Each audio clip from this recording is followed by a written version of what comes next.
Merci d'être avec nous dans le cadre de cette grande édition du journal sur la FM Télévision. Mesdames et messieurs, bonsoir et bienvenue. Résurgence de la pandémie de Covid-19, la République démocratique du Congo a mis en place certaines mesures pour lutter contre cette pandémie qui a secoué le monde. Le programme national de l'hygiène aux frontières prévient les Congolais à respecter les gestes barrières édictés autrefois au niveau de toutes les frontières en République démocratique du Congo. Pour plus de précisions, suivez cet élément de Alain Goma. Dans une note d'information et d'orientation adressée notamment aux coordonnateurs provinciaux de l'hygiène aux frontières et au secrétaire général à la santé publique et hygiène, le directeur du programme national de l'hygiène aux frontières a informé de la résurgence des cas de Covid-19. Certains pays africains et occidentaux ont déjà notifié des cas positifs à cette pandémie. Une réunion de crise doit être convoquée par les autorités congolaises pour des dispositions. Dans sa note, le directeur du programme national de l'hygiène aux frontières fait état de la situation globale de l'augmentation des cas de grippe et de 2 sonnettes d'alarme par le Cameroun à travers un communiqué du ministre camerounais de la Santé publique sur la résurgence ces derniers temps des cas de Covid-19 dans certains pays occidentaux et même africains. Et le Sénégal avec près de 60% des cas positifs auprès des passagers venant de l'Arabie Saoudite. Pour ces faits, le programme national de l'hygiène aux frontières demande notamment la surveillance épidémiologique à travers les screenings, observation visuelle, prise de la température, remplissage de la fiche sanitaire et recherche de facteurs d'exposition, l'isolement temporaire, le dépistage secondaire, le prélistage des contacts, le référencement pour le prélèvement et la prise en charge, la prévention et le contrôle de l'infection et la communication sur les risques et engagements communautaires dans les POE et leur périmètre de 400 mètres. Pour toutes les personnes venues de l'Arabie Saoudite, le directeur du programme national de l'hygiène aux frontières recommande d'observer un auto-isolement pendant 5 jours pour ceux qui n'ont pas de symptômes et pendant 7 jours pour ceux qui en ont. En République démocratique du Congo, le Covid-19 a été officiellement déclaré le 10 mars 2020. La pandémie a fait 1376 morts sur 91 738 cas de contamination. Obsèque du représentant légal de la communauté islamique en RDC, l'imam Moussa, décédé le 30 juin dernier à Kinshasa. C'est ce lundi qu'il a reçu les derniers hommages dignes de son rang. C'était en présence de plusieurs autorités politico-religieuses ainsi que les membres de sa famille biologique et de la communauté islamique venus pour le recueillement de la dépouille mortelle du vice-président de la CIME. La levée du corps a eu lieu à la morgue de Citas, puis l'enterrement au cimetière musulman de Kitambo. Les leaders religieux gardent de cette deuxième personnalité de la CIME une pensée pieuse à l'instar de l'archevêque Ejibaya Mampia, président de la plateforme Confession religieuse et représentant légal des églises de réveil du Congo, qui retrace les témoignages de cette personnalité. Suivez. L'imam est un homme d'intégrité, un homme qui aime beaucoup le travail, un homme qui a le sens du devoir. Quand il y a une tâche à accomplir, il ne baisse pas les bras jusqu'à ce que la tâche soit réalisée. Nous avons dit que l'imam, dans sa façon de vivre avec les autres, il est éloigné du tribalisme. C'est quelqu'un, même en matière de religion, il ne fait pas la discrimination et c'est un peu l'essentiel. Il y avait plusieurs confessions religieuses. Donc, en ma qualité d'archevêque président représentant légal de l'Église du Réveil du Congo et président de la plateforme des chefs de confession religieuse, j'ai pris parole, j'ai expliqué à l'assistance ce que rêvait la disparition de cet homme et dont les valeurs, chacun de nous peut aussi les intégrer dans le vécu quotidien. Un peu de ça, merci. Et puis le moratoire du ministre d'État en charge de la justice sur la suppression de F90D pour les églises opérant en République démocratique du Congo est salué par le représentant légal de la confession religieuse des églises de réveil du Congo qui estime qu'il faut qu'il y ait de l'ordre. Je vous propose la réaction de l'archevêque Ejibaya Mampia au cours d'une conférence de presse qu'il a tenue hier lundi. Suivez.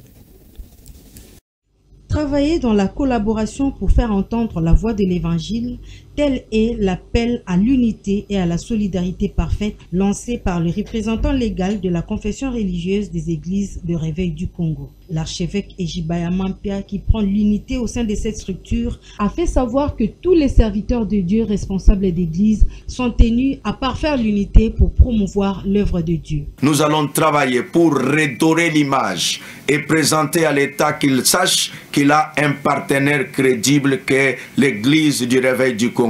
Tout en saluant la décision prise par le ministre d'État en charge de la justice au sujet de la suppression du F90D pour la régularisation des églises au niveau de l'État, son éminence, l'archevêque Ejibaya Mampia, a insisté sur la réorganisation des choses au sein des églises du réveil. Que celui qui a besoin de la personnalité juridique va démontrer auprès du ministère dans quelle plateforme ou dans quelle confession religieuse il se situe. L'acquisition d'un quartier général pour la confession religieuse des églises des réveils du Congo demeure une priorité pour l'archevêque Ejibaya Mampia. Monsieur le Président de la République, l'église du réveil du Congo qui est votre partenaire n'a pas de quartier général. Nous demandons votre soutien et nous le disons à la caméra. Nous disons au gouvernement de la République que de toutes les confessions religieuses en République démocratique du Congo, la plupart sont des confessions religieuses de droit étranger. C'est-à-dire, leurs quartiers généraux se trouvent à l'étranger, ils ont des comptes à rendre avec l'étranger, ils ont des rapports à envoyer à l'étranger, mais l'église du réveil du Congo n'a pas d'ambassade à l'étranger où ils envoient les rapports. Pensez à l'église du réveil du Congo, trouvez-nous un endroit stable. Rappelons que le représentant légal des églises du réveil du Congo a exhorté les pères de l'église à se conformer à la loi, notamment sur la demande de la personnalité juridique auprès du ministère de la Justice. Toujours au cours de cette conférence de presse de l'ERC, sachez qu'une précision a été apportée. La dissidence du prédécesseur de l'archevêque Ejibaya Mampia au sein de l'ERC n'a pas affecté l'unité de cette structure, étant donné que la fin du mandat de l'archevêque Dodo Kamba a été sanctionnée par une déchéance. Je vous propose de suivre les révérends Bravo Yoka qui donnent des précisions à cet effet. Lui-même, je prends maintenant les documents, si vous voulez. Je vais vous donner les signaux pour vous dire qu'il est membre de l'église du réveil. Le ministre lui a écrit la lettre pendant qu'il disait non, je démissionne pour garder la paix. Le ministre lui a dit garde la paix avec la confession de ta provenance. Mais maintenant, hier, on a appris dans les réseaux sociaux, c'est pourquoi je suis venu un peu en retard, que le cabinet du ministre lui envoie la lettre comme plateforme. Le titre, c'est Monsieur le Président de la plateforme Communauté Unie du Réveil. Mais dans la lettre, on va écrire prière à envoyer des délégués de votre confession religieuse. Comment est-ce que quelqu'un, dans son statut, il n'a même pas de confession de foi? Ça, c'est d'abord un. Il ne s'est même pas encore établi pendant le temps dans une attitude de dissidence. Il a gardé tous les cachets de l'institution, c'est-à-dire dans toutes les provinces. Il n'a pas fait de remise de reprise pour remettre. Il n'a pas remis le répertoire des membres. Il n'a pas remis le tracteur de l'église du réveil. Il refuse de remettre d'autres églises, d'autres écoles de l'église du réveil. Et il est allé très loin. Les contrats signés avec la banque, il ne nous l'a pas donné, il n'a pas donné l'original. Il a signé la convention avec l'EPST pour les écoles conventionnées. Il n'a pas remis l'original. Les contrats... Direction le Parlement, la question relative à la mise en œuvre de la décentralisation à RDC préoccupe au plus haut point un groupe des députés nationaux qui s'engagent à accompagner cette démarche. Le président de ce réseau l'a fait savoir au président de la Chambre basse du Parlement, Vital Kamerhe. C'était au cours d'une rencontre. Reportage. Un nouveau réseau des parlementaires vient de voir les jours. Il s'agit du réseau parlementaire d'accompagnement de la décentralisation et de déconcentration. Son objectif est de s'assurer de la mise en œuvre effective et efficace du processus de décentralisation en République démocratique du Congo. C'est le président de ce réseau, le député national Joseph Bangakia, qui l'a annoncé au président de l'Assemblée nationale, le professeur Vital Kamerhe, au cours d'un entretien le lundi 1er juillet 2024 à son cabinet de travail. À la tête d'une forte délégation, l'honorable Joseph Bangakia est venu, comme l'exige le règlement intérieur de la Chambre basse du Parlement, informer le président de l'Assemblée nationale de l'existence de ces réseaux créés pour être un laboratoire d'idées et de propositions en matière de la décentralisation. Il motive cette initiative par les disparités qui bloquent la mise en œuvre effective de cette démarche constitutionnelle qui vise notamment à rapprocher les gouvernants des gouvernés en vue du développement à la base. D'après l'élu de Rungu et ancien vice-gouverneur de la province orientale, il était plus qu'important de mettre en place ce réseau au sein de l'institution habilitée à contrôler la gestion de l'exécutif. Nous avons un immense territoire national. Nous ne pourrons pas le développer si le développement ne part pas à partir de la base. Nous sommes conscients de notre rôle de parlementaire ayant cette expérience. Nous allons la mettre à la disposition de la République pour que la RDC se développe de la base, exerce pleinement sa souveraineté sur toute l'étendue de son territoire national et pour que les services publics sont efficaces. Le REPAD, c'est l'abréviation de notre réseau, fera ce travail de laboratoire, de proposition et d'action au service de la grandeur de la RDC. Le président de l'Assemblée nationale, le professeur Vital Kamerhe, a salué la création de ce réseau. Il a rappelé que sa vision à la tête de la Chambre basse du Parlement est de proposer des solutions durables aux différents défis du développement de la RDC.